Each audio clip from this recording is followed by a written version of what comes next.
സംഖ്യാപുസ്തകം 4-ാം അധ്യായം.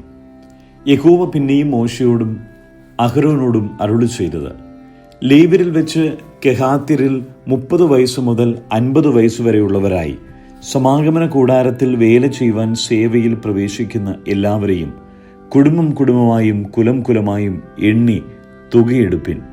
സമാഗമന കൂടാരത്തിൽ അതിവിശുദ്ധ കാര്യങ്ങളെ സംബന്ധിച്ച് കെഹാത്യരുടെ വേല എന്തെന്നാൽ, പാളയം യാത്ര പുറപ്പെടുമ്പോൾ അഹരോനും പുത്രന്മാരും വന്ന് തിരശീല ഇറക്കി അതുകൊണ്ട് സാക്ഷ്യപ്പെട്ടകം മൂടേണം. തഹശൂതോൽ കൊണ്ടുള്ള മൂടി അതിന്മേലിട്ട് അതിനു മീതെ നീലശീല വിരിച്ച് തണ്ട് ചെലുത്തേണം. കാഴ്ചയപ്പത്തിൻ്റെ മേലും ഒരു തിരശീല വിരിച്ച് അതിന്മേൽ തളികകളും കരണ്ടികളും കിണ്ടികളും പകരുന്നതിനുള്ള കുടങ്ങളും വെക്കണം. നിരന്തരമായ അപ്പവും അതിന്മേലിരിക്കണം. അവയുടെ മേൽ ഒരു ചുവപ്പു ശീല വിരിച്ച് തഹശുതോൽ കൊണ്ടുള്ള മൂട് വിരിയാൽ അത് മൂടുകയും തണ്ട് ചെലുത്തുകയും വേണം. ഒരു നീലശീല എടുത്ത് വെളിച്ചത്തിനുള്ള നിലവിളക്കും അതിൻ്റെ ദീപങ്ങളും ചവണകളും കരിന്തിരി മുറിച്ചിടുന്ന പാത്രങ്ങളും അതിൻ്റെ ഉപയോഗത്തിനുള്ള എല്ലാ എണ്ണക്കുടങ്ങളും മൂടേണം. അതും അതിൻ്റെ പാത്രങ്ങളൊക്കെയും തഹശുതോൽ കൊണ്ടുള്ള ഒരു വിരിയിൽ പൊതിഞ്ഞ് ഒരു തണ്ടിന്മേൽ വെച്ചു കെട്ടേണം. സ്വർണ്ണപീഠത്തിന്മേൽ അവർ ഒരു നീലശീല വിരിച്ച് തഹശുതോൽ കൊണ്ടുള്ള ഒരു വിരിയാൽ മൂടുകയും തണ്ട് ചെലുത്തുകയും വേണം. വിശുദ്ധ മന്ദിരത്തിലെ ശുശ്രൂഷയ്ക്കുള്ള ഉപകരണങ്ങളൊക്കെയും അവർ എടുത്ത് ഒരു നീലശീലയിൽ പൊതിഞ്ഞ് തഹശുതോൽ കൊണ്ടുള്ള ഒരു വിരിയാൽ മൂടുകയും ഒരു തണ്ടിന്മേൽ വെച്ചു കെട്ടുകയും വേണം. അവർ യാഗപീഠത്തിൽ നിന്ന് വെണ്ണീർ നീക്കി അതിന്മേൽ ഒരു ധൂമ്രശീല വിരിക്കണം. അവർ അതിന്മേൽ ശുശ്രൂഷ ചെയ്യേണ്ടതിന് ഉപകരണങ്ങളായ കലശം, മുൾക്കൊളുത്ത്, ചട്ടുകം, കലം എന്നിങ്ങനെ യാഗപീഠത്തിൻ്റെ ഉപകരണങ്ങളൊക്കെയും അതിന്മേൽ വെക്കണം. തഹശുതോൽ കൊണ്ടുള്ള ഒരു വിരി അതിന്മേൽ വിരിക്കുകയും തണ്ട് ചെലുത്തുകയും വേണം. പാളയം യാത്ര പുറപ്പെടുമ്പോൾ അഹരോനും പുത്രന്മാരും വിശുദ്ധ മന്ദിരവും വിശുദ്ധ മന്ദിരത്തിലെ ഉപകരണങ്ങളൊക്കെയും മൂടി തീർന്ന ശേഷം കെഹാത്യർ ചുമപ്പാൻ വരേണം. എന്നാൽ അവർ മരിക്കാതിരിക്കേണ്ടതിന് വിശുദ്ധമായതൊന്നും തൊടരുത്. സമാഗമന കൂടാരത്തിൽ കെഹാത്യരുടെ ചുമട് ഇവ തന്നെ. പുരോഹിതനായ അഹരോന്റെ മകൻ എലയാസർ നോക്കേണ്ടത് വെളിച്ചത്തിനുള്ള എണ്ണ, സുഗന്ധധൂപവർഗം, നിരന്തര ഭോജനയാഗം, അഭിഷേക തൈലം എന്നിവയും തിരുനിവാസം മുഴുവനും അതിലുള്ളതൊക്കെയും വിശുദ്ധ മന്ദിരവും അതിൻ്റെ ഉപകരണങ്ങളും തന്നെ. യഹോവ പിന്നെയും മോശയോടും അഹരോനോടും അരുളി ചെയ്തത്, നിങ്ങൾ കെഹാത്യ കുടുംബങ്ങളുടെ ഗോത്രത്തെ ലേവ്യരിൽ നിന്ന് ഛേദിച്ചു കളയരുത്. അവർ അതിവിശുദ്ധ വസ്തുക്കളോട് അടുക്കുമ്പോൾ മരിക്കാതെ ജീവനോടിരിക്കേണ്ടതിന് ഇങ്ങനെ ചെയ്വിൻ. അഹരോനും പുത്രന്മാരും അകത്തു കടന്ന് അവരിൽ ഓരോരുത്തനെ അവനവൻ്റെ വേലയ്ക്കും അവനവൻ്റെ ചുമട്ടിനും ആക്കണം. എന്നാൽ അവർ വിശുദ്ധ മന്ദിരം കണ്ടിട്ട് മരിച്ചു പോകാതിരിക്കേണ്ടതിന് ക്ഷണനേരം പോലും അകത്തു കടക്കരുത്. യഹോവ പിന്നെയും മോശയോട് അരുളി ചെയ്തത്, ഗേർശോന്യരെയും കുലം കുലമായി കുടുംബം കുടുംബമായും എണ്ണി തുകയെടുക്കുക. 30 വയസ്സു മുതൽ 50 വയസ്സുവരെ സമാഗമന കൂടാരത്തിൽ വേല ചെയ്യുവാൻ സേവയിൽ പ്രവേശിക്കുന്ന എല്ലാവരെയും എണ്ണേണം.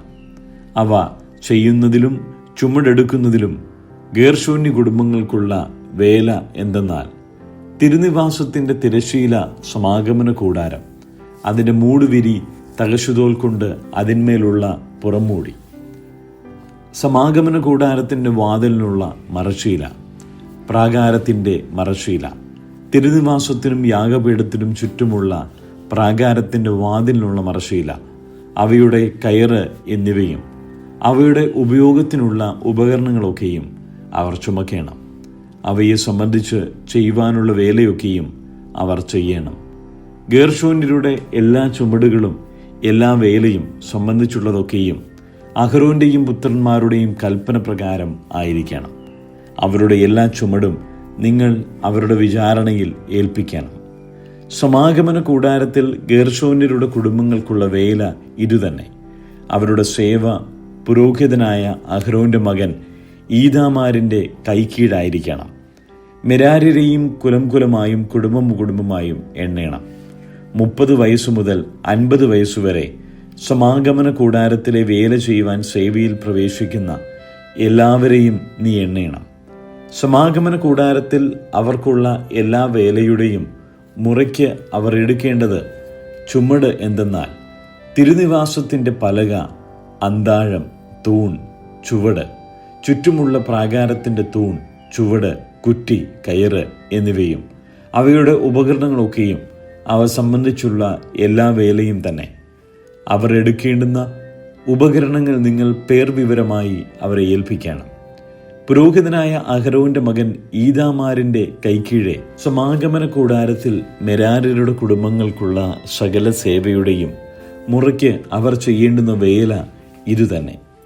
മോശയും അഹരോനും സഭയിലെ പ്രഭുക്കന്മാരും കെഹാത്യരിൽ 30 വയസ്സു മുതൽ 50 വയസ്സുവരെ സമാഗമന കൂടാരത്തിൽ വേല ചെയ്യുവാൻ സേവയിൽ പ്രവേശിക്കുന്ന എല്ലാവരെയും കുടുംബം കുടുംബമായും കുലം കുലമായും എണ്ണി. അവരിൽ കുടുംബം കുടുംബമായി എണ്ണപ്പെട്ടവർ 2750 പേർ. മോശ മുഖാന്തരം യഹോവ കൽപ്പിച്ചതുപോലെ മോശയും അഹരോനും കെഹാത്തി കുടുംബങ്ങളിൽ എണ്ണിയവരായി. സമാഗമന കൂടാരത്തിൽ വേല ചെയ്യുവാനുള്ളവർ എല്ലാം ഇവർ തന്നെ. ഗേർശോന്യരിൽ കുടുംബം കുടുംബമായും കുലം കുലമായും എണ്ണപ്പെട്ടവരോ 30 വയസ്സു മുതൽ 50 വയസ്സുവരെ സമാഗമന കൂടാരത്തിൽ വേല ചെയ്യുവാൻ സേവയിൽ പ്രവേശിക്കുന്നവരായി. കുടുംബം കുടുംബമായും കുലം കുലമായും എണ്ണപ്പെട്ടവർ 2630 പേർ. യഹോവ കൽപ്പിച്ചതുപോലെ മോശയും അഹരോനും ഗേർശോന്യ കുടുംബങ്ങളിൽ എണ്ണിയവരായി. സമാഗമന കൂടാരത്തിൽ വേല ചെയ്യുവാനുള്ളവർ എല്ലാം ഇവർ തന്നെ. മെരാര്യ കുടുംബങ്ങളിൽ കുടുംബം കുടുംബമായും കുലം കുലമായും എണ്ണപ്പെട്ടവരോ 30 വയസ്സു മുതൽ 50 വയസ്സുവരെ സമാഗമന കൂടാരത്തിൽ വേല ചെയ്യുവാൻ സേവയിൽ പ്രവേശിക്കുന്നവരായി. അവരിൽ കുടുംബം കുടുംബമായും എണ്ണപ്പെട്ടവർ ആകെ 3200 പേർ. യഹോവ മോശ മുഖാന്തരം കൽപ്പിച്ചതുപോലെ മോശയും അഹരോനും മെരാര്യ കുടുംബങ്ങളിൽ എണ്ണിയവർ ഇവർ തന്നെ. മോശയും അഹരോനും ഇസ്രായേൽ പ്രഭുക്കന്മാരും ലേവ്യരിൽ കുടുംബം കുടുംബമായും കുലം കുലമായും എണ്ണിയവരായി 30 വയസ്സു മുതൽ 50 വയസ്സുവരെ സമാഗമന കൂടാരത്തിലെ സേവയും ചുമട്ടുവേലയും ചെയ്യുവാൻ പ്രവേശിച്ചവർ ആകെ 8580 പേർ ആയിരുന്നു. യഹോവയുടെ കൽപ്പന പ്രകാരം അവർ മോശ മുഖാന്തരം ഓരോരുത്തൻ താന്താന്റെ വേലയ്ക്കും താന്താന്റെ ചുമട്ടിനും തക്കവണ്ണം എണ്ണപ്പെട്ടു.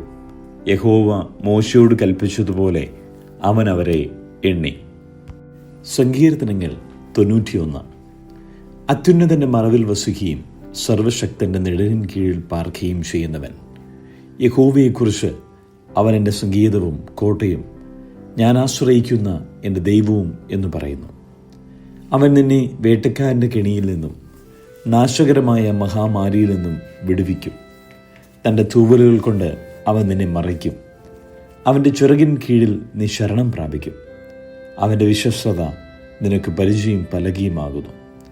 രാത്രിയിലെ ഭയത്തെയും പകൽ പറക്കുന്ന അസ്ത്രത്തെയും ഇരുട്ടിൽ സഞ്ചരിക്കുന്ന മഹാമാരിയെയും ഉച്ചയ്ക്ക് നശിപ്പിക്കുന്ന സംഹാരത്തെയും നിനക്ക് പേടിപ്പാനില്ല. നിന്റെ വശത്ത് 1000 പേരും നിന്റെ വലതുവശത്ത് 10,000 പേരും വീഴും, എങ്കിലും അത് നിന്നോട് അടുത്തു വരികയില്ല. നിന്റെ കണ്ണുകൊണ്ട് തന്നെ നീ നോക്കി ദുഷ്ടന്മാർക്ക് വരുന്ന പ്രതിഫലം കാണും. യഹോവേ, നീ എൻ്റെ സംഗീതമാകുന്നു. നീ അത്യുന്നതനെ നിന്റെ വാസസ്ഥലമാക്കിയിരിക്കുന്നു. ഒരു അനർത്ഥവും നിനക്ക് ഭവിക്കുകയില്ല, ഒരു ബാധയും നിന്റെ കൂടാരത്തിനടുക്കുകയില്ല. നിന്റെ എല്ലാ വഴികളിലും നിന്നെ കാക്കേണ്ടതിന് അവൻ നിന്നെക്കുറിച്ച് തൻ്റെ ദൂതന്മാരോട് കൽപ്പിക്കും. നിന്റെ കാൽ കല്ലിൽ തട്ടിപ്പോകാതിരിക്കേണ്ടതിന് അവർ നിന്നെ കൈകളിൽ വഹിച്ചുകൊള്ളും. സിംഹത്തിന്മേലും അണലിമേലും നീ ചവിട്ടും. ബാലസിംഹത്തെയും പെരുമ്പാമ്പിനെയും നീ മെതിച്ചു കളയും. അവൻ എന്നോട് പറ്റിയിരിക്കയാൽ ഞാൻ അവനെ വിടുവിക്കും. അവൻ എൻ്റെ നാമത്തെ അരയ്ക്കയാൽ ഞാൻ അവനെ ഉയർത്തും. അവൻ എന്നെ വിളിച്ചപേക്ഷിക്കും, ഞാൻ അവന് ഉത്തരം വരുളും. കഷ്ടകാലത്ത് ഞാൻ അവനോട് കൂടെയിരിക്കും. ഞാൻ അവനെ വിടുവിച്ച് മഹത്വപ്പെടുത്തും. ദീർഘായുസ്സുകൊണ്ട് ഞാൻ അവന് തൃപ്തി വരുത്തും.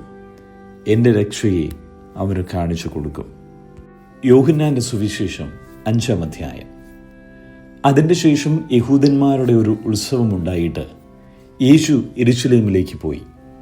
യെരുശലേമിൽ ആട്ടുവാതിൽക്കൽ ബെഥേസ്ത എന്ന് എബ്രായ പേരുള്ള ഒരു കുളമുണ്ട്. അതിന് 5 മണ്ഡപമുണ്ട്. അവയിൽ വ്യാധിക്കാർ, കുരുടർ, മുടന്തർ, ക്ഷയരോഗികൾ ഇങ്ങനെ വലിയൊരു കൂട്ടം വെള്ളത്തിൻ്റെ ഇളക്കം കാത്തുകൊണ്ട് കിടന്നിരുന്നു. അതത് സമയത്ത് ഒരു ദൂതൻ കുളത്തിലിറങ്ങി വെള്ളം കലക്കും. വെള്ളം കലങ്ങിയ ശേഷം ആദ്യം ഇറങ്ങുന്നവൻ ഏത് വ്യാധി പിടിച്ചവനായിരുന്നാലും അവന് സൗഖ്യം വരും. എന്നാൽ 38 ആണ്ട് രോഗം പിടിച്ചു കിടന്ന ഒരു മനുഷ്യൻ അവിടെ ഉണ്ടായിരുന്നു. അവൻ കിടക്കുന്നത് യേശു കണ്ടു. ഇങ്ങനെ ഏറിയ കാലമായിരിക്കുന്നു എന്നറിഞ്ഞു. നിനക്ക് സൗഖ്യമാകുവാൻ മനസ്സുണ്ടോ എന്നവനോട് ചോദിച്ചു. രോഗി അവനോട്, യജമാനനെ, വെള്ളം കലങ്ങുമ്പോൾ എന്നെ കുളത്തിലാക്കുവാൻ എനിക്ക് ആരുമില്ല. ഞാൻ തന്നെ ചൊല്ലുമ്പോൾ മറ്റൊരുത്തൻ എനിക്ക് മുമ്പായി ഇറങ്ങുന്നു എന്നുത്തരം പറഞ്ഞു. യേശു അവനോട്, എഴുന്നേറ്റ് നിന്റെ കിടക്ക എടുത്ത് നടക്ക എന്ന് പറഞ്ഞു. ഉടനെ ആ മനുഷ്യൻ സൗഖ്യമായി കിടക്കയെടുത്ത് നടന്നു. എന്നാൽ അന്ന് ശബ്ബത്തായിരുന്നു. ആകയാൽ യഹൂദന്മാർ സൗഖ്യം പ്രാപിച്ചവനോട്, ഇന്ന് ശബ്ബത്താകുന്നു, കിടക്ക എടുക്കുന്നത് വിഹിതമല്ല എന്ന് പറഞ്ഞു. അവൻ അവരോട്, എന്നെ സൗഖ്യമാക്കിയവൻ കിടക്ക എടുത്ത് നടക്ക എന്നെന്നോട് പറഞ്ഞു എന്നുത്തരം പറഞ്ഞു. അവർ അവനോട്, കിടക്ക എടുത്തു നടക്ക എന്ന് നിന്നോട് പറഞ്ഞ മനുഷ്യൻ ആർ എന്ന് ചോദിച്ചു. എന്നാൽ അവിടെ പുരുഷാരം ഉണ്ടായിരിക്കയാൽ യേശു മാറിക്കളഞ്ഞതുകൊണ്ട് അവൻ ആരെന്ന് സൗഖ്യം പ്രാപിച്ചവൻ അറിഞ്ഞില്ല. അനന്തരം യേശു അവനെ ദൈവാലയത്തിൽ വെച്ച് കണ്ട് അവനോട്, നോക്കൂ, നിനക്ക് സൗഖ്യമായല്ലോ. അധികം തിന്മയായത് ഭവിക്കാതിരിപ്പാൻ ഇനി പാപം ചെയ്യരുത് എന്ന് പറഞ്ഞു. ആ മനുഷ്യൻ പോയി തന്നെ സൗഖ്യമാക്കിയത് യേശു എന്ന് യഹൂദന്മാരോട് അറിയിച്ചു. യേശു ശബ്ബത്തിൽ അത് ചെയ്യുക കൊണ്ട് യഹൂദന്മാർ അവനെ ഉപദ്രവിച്ചു. യേശു അവരോട്, എൻ്റെ പിതാവ് ഇന്നുവരെയും പ്രവർത്തിക്കുന്നു, ഞാനും പ്രവർത്തിക്കുന്നു എന്നുത്തരം പറഞ്ഞു. അങ്ങനെ അവൻ ശബ്ബത്തിനെ ലംഘിച്ചതുകൊണ്ട് മാത്രമല്ല, ദൈവം സ്വന്തം പിതാവ് എന്ന് പറഞ്ഞ് തന്നെത്താൻ ദൈവത്തോട് സമമാക്കിയത് കൊണ്ടും യഹൂദന്മാർ അവനെ കൊല്ലുവാൻ അധികമായി ശ്രമിച്ചു പോന്നു. ആകയാൽ യേശു അവരോട് ഉത്തരം പറഞ്ഞത്, ആമീൻ ആമീൻ, ഞാൻ നിങ്ങളോട് പറയുന്നു, പിതാവ് ചെയ്തു കാണുന്നത് അല്ലാതെ പുത്രന് സ്വതേ ഒന്നും ചെയ്യുവാൻ കഴിയുകയില്ല. അവൻ ചെയ്യുന്നതെല്ലാം പുത്രനും അവണ്ണം തന്നെ ചെയ്യുന്നു. പിതാവ് പുത്രനെ സ്നേഹിക്കുകയും താൻ ചെയ്യുന്നതൊക്കെയും അവന് കാണിച്ചു കൊടുക്കുകയും ചെയ്യുന്നു. നിങ്ങൾ ആശ്ചര്യപ്പെടുമാറ് ഇവയിൽ വലിയ പ്രവൃത്തികളും അവന് കാണിച്ചു കൊടുക്കും. പിതാവ് മരിച്ചവരെ ഉണർത്തി ജീവിപ്പിക്കുന്നതുപോലെ പുത്രനും തനിച്ഛിക്കുന്നവരെ ജീവിപ്പിക്കുന്നു. എല്ലാവരും പിതാവിനെ ബഹുമാനിക്കുന്നതുപോലെ പുത്രനെയും ബഹുമാനിക്കേണ്ടതിന് പിതാവ് ആരെയും ന്യായം വിധിക്കാതെ ന്യായവിധിയെല്ലാം പുത്രന് കൊടുത്തിരിക്കുന്നു. പുത്രനെ ബഹുമാനിക്കാത്തവൻ അവനെ അയച്ച പിതാവിനെയും ബഹുമാനിക്കുന്നില്ല. ആമേൻ ആമീൻ, ഞാൻ നിങ്ങളോട് പറയുന്നു, എൻ്റെ വചനം കേട്ട് എന്നെ അയച്ചവനെ വിശ്വസിക്കുന്നവന് നിത്യജീവൻ ഉണ്ട്. അവൻ ന്യായവിധിയിൽ ആകാതെ മരണത്തിൽ നിന്ന് ജീവങ്കലേക്ക് കടന്നിരിക്കുന്നു. ആമീൻ ആമീൻ, ഞാൻ നിങ്ങളോട് പറയുന്നു, മരിച്ചവർ ദൈവപുത്രൻ്റെ ശബ്ദം കേൾക്കുകയും കേൾക്കുന്നവർ ജീവിക്കുകയും ചെയ്യുന്ന നാഴിക വരുന്നു, ഇപ്പോൾ വന്നുമിരിക്കുന്നു. പിതാവിന് തന്നിൽ തന്നെ ജീവനുള്ളതുപോലെ അവൻ പുത്രനും തന്നിൽ തന്നെ ജീവനുള്ളവൻ ആകുമാറ് വരം നൽകിയിരിക്കുന്നു. അവൻ മനുഷ്യപുത്രനാകിയാൽ ന്യായവിധി നടത്തുവാൻ അവൻ അധികാരവും നൽകിയിരിക്കുന്നു. ഇതിങ്കൽ ആശ്ചര്യപ്പെടരുത്. കല്ലറകളിൽ ഉള്ളവർ എല്ലാവരും അവൻ്റെ ശബ്ദം കേട്ടു. നന്മ ചെയ്തവർ ജീവനായും തിന്മ ചെയ്തവർ ന്യായവിധിക്കായും പുനരുത്ഥാനം ചെയ്യുവാനുള്ള നാഴിക വരുന്നു. എനിക്ക് സ്വതേ ഒന്നും ചെയ്യുവാൻ കഴിയുന്നതല്ല. ഞാൻ കേൾക്കുന്നത് പോലെ ന്യായം വിധിക്കുന്നു. ഞാൻ എൻ്റെ ഇഷ്ടമല്ല, എന്നെ അയച്ചവൻ്റെ ഇഷ്ടമത്രേ ചെയ്യുവാൻ ഇച്ഛിക്കുന്നത് കൊണ്ട് എൻ്റെ വിധി നീതിയുള്ളത് ആകുന്നു. ഞാൻ എന്നെക്കുറിച്ച് തന്നെ സാക്ഷ്യം പറഞ്ഞാൽ എൻ്റെ സാക്ഷ്യം സത്യമല്ല. എന്നെക്കുറിച്ച് സാക്ഷ്യം പറയുന്നത് മറ്റൊരുത്തൻ ആകുന്നു. അവൻ എന്നെക്കുറിച്ച് പറയുന്ന സാക്ഷ്യം സത്യം എന്ന് ഞാൻ അറിയുന്നു. നിങ്ങൾ യോഹന്നാൻ്റെ അടുക്കൽ ആളയച്ചു. അവൻ സത്യത്തിന് സാക്ഷ്യം പറഞ്ഞിരിക്കുന്നു. എനിക്കോ മനുഷ്യന്റെ സാക്ഷ്യം കൊണ്ട് ആവശ്യമില്ല. നിങ്ങൾ രക്ഷിക്കപ്പെടുവാനത്രേ ഇത് പറയുന്നത്. അവൻ ജ്വലിച്ചു പ്രകാശിക്കുന്ന വിളക്കായിരുന്നു. നിങ്ങൾ അല്പസമയത്തേക്ക് അവൻ്റെ വെളിച്ചത്തിൽ ഉല്ലസിപ്പാൻ നിശ്ചയിച്ചു. എനിക്കോ യോഹന്നാന്റെ സാക്ഷ്യത്തിലും വലിയ സാക്ഷ്യം ഉണ്ട്. പിതാവ് എനിക്ക് അനുഷ്ഠിപ്പാൻ തന്നിരിക്കുന്ന പ്രവൃത്തികൾ, ഞാൻ ചെയ്യുന്ന പ്രവൃത്തികൾ തന്നെ പിതാവ് എന്നെ അയച്ചു എന്നെക്കുറിച്ച് സാക്ഷീകരിക്കുന്നു. എന്നെ അയച്ച പിതാവ് താനും എന്നെക്കുറിച്ച് സാക്ഷ്യം പറഞ്ഞിരിക്കുന്നു. നിങ്ങൾ അവൻ്റെ ശബ്ദം ഒരു നാളും കേട്ടിട്ടില്ല, അവൻ്റെ രൂപം കണ്ടിട്ടില്ല, അവൻ്റെ വചനം നിങ്ങളുടെ ഉള്ളിൽ വസിക്കുന്നതുമില്ല. അവൻ അയച്ചവനെ നിങ്ങൾ വിശ്വസിക്കുന്നില്ലല്ലോ. നിങ്ങൾ തിരുവെഴുത്തുകളെ ശോധന ചെയ്യുന്നു, അവയിൽ നിങ്ങൾക്ക് നിത്യജീവനുണ്ട് എന്ന് നിങ്ങൾ നിരൂപിക്കുന്നുവല്ലോ. അവ എനിക്ക് സാക്ഷ്യം പറയുന്നു. എങ്കിലും ജീവൻ പ്രാപിക്കേണ്ടതിന് എൻ്റെ അടുക്കൽ വരുവാൻ നിങ്ങൾക്ക് മനസ്സില്ല. ഞാൻ മനുഷ്യരോട് ബഹുമാനം വാങ്ങുന്നില്ല, എന്നാൽ നിങ്ങൾക്ക് ഉള്ളിൽ ദൈവസ്നേഹമില്ല എന്ന് ഞാൻ അറിഞ്ഞിരിക്കുന്നു. ഞാൻ എൻ്റെ പിതാവിൻ്റെ നാമത്തിൽ വന്നിരിക്കുന്നു, എന്നെ നിങ്ങൾ കൈക്കൊള്ളുന്നില്ല. മറ്റൊരുത്തൻ സ്വന്തം നാമത്തിൽ വന്നാൽ അവനെ നിങ്ങൾ കൈക്കൊള്ളും.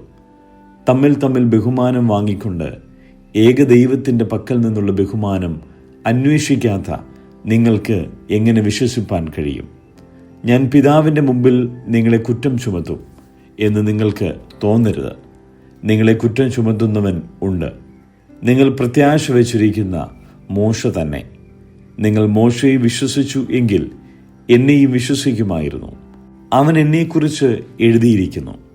എന്നാൽ അവൻ്റെ എഴുത്ത് നിങ്ങൾ വിശ്വസിക്കുന്നില്ല എങ്കിൽ എൻ്റെ വാക്ക് എങ്ങനെ വിശ്വസിക്കും?